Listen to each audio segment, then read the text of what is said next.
Some Pennsylvania counties won't count mail-in ballots until after Election Day. This means we could see delays in Pennsylvania's final results. The president has already questioned the legitimacy of voting by mail. So what happens if President Trump challenges the final results? NBC News Now correspondent Simone Boyce walks through the possible scenarios.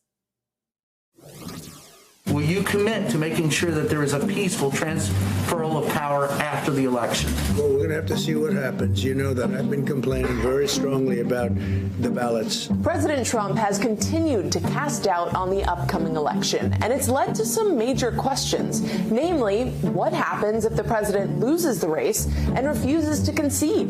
A bit of a disclaimer here, we don't know what's going to happen next week. No one does. We could very well know the results on Tuesday night. But given the unprecedented nature of this election, we just thought it was important to explore a few possible, albeit unlikely, scenarios, starting with a phenomenon known as the blue shift. Many states have expanded vote by mail or absentee voting. We already are seeing it underway right now because of the pandemic.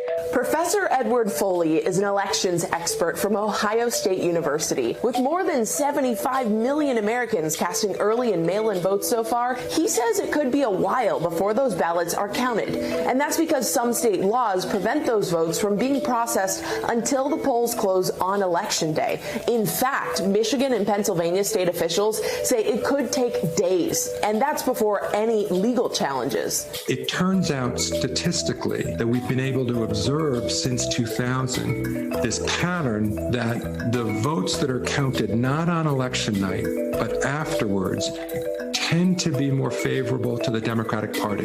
Nothing nefarious about that. Given the rise of vote by mail this year, there's a prediction that we're going to see an even greater blue shift, if you will, in some of the states. Now, we've seen this blue shift flip results before. Take the 2018 Arizona Senate race. On election night, Republican Martha McSally had a slight lead, but after almost a week of counting early and mail-in ballots, the results shifted, and Democrat Kyrsten Sinema became the winner by more than 2%. So could this election face a similar result? Well, with more Democrats requesting mail-in ballots than Republicans, Foley says it could. You could be very confident that your preliminary count on election night was going to hold and be valid. Well, that's no longer the case. Foley published a study mapping out how the blue shift could set the stage for a contested race. He wrote it last year, before we even knew about the pandemic and a subsequent surge of early voting. It goes like this. Say the race comes down to a key state like Pennsylvania, with President Trump holding a slight lead on election night. Then, as the state starts counting mail-in ballots, Trump's lead shrinks and Biden emerges with more votes. Trump then refuses to concede, challenging the validity of those mail-in ballots. The president's rhetoric has set the stage for such a battle, even though millions of votes counted late could still be completely legitimate. They're sending out tens of millions of ballots, unsolicited. Both sides are lawyering up for a potential legal conflict, and there have already been lawsuits. Does a president have a constitutional right to contest an election? Yeah, so any candidate can either concede defeat or ask for a recount or try to challenge the results. If the president pushes his party to take the reins, Professor Foley fears things could get messy in a state like Pennsylvania, where you have a Democratic governor and a Republican-controlled state legislature. When it comes to certifying the votes, who makes the final call? The certification belongs to the voting officials, the election administrators. It's usually a Secretary of State. Congress has asked the governors to then sign those certifications and send them to Washington, D.C. The issue that's arisen over the last few months is what if legislatures, in essence, change their mind and somehow get the idea that they don't like the way the certification is going. Where things could get complicated in Congress is if two different groups of people claim to be the electors of any single state. Competing sets of electors could trigger legal battles in state courts, federal courts, even the Supreme Court. But if all else fails, the Constitution does have a backup plan.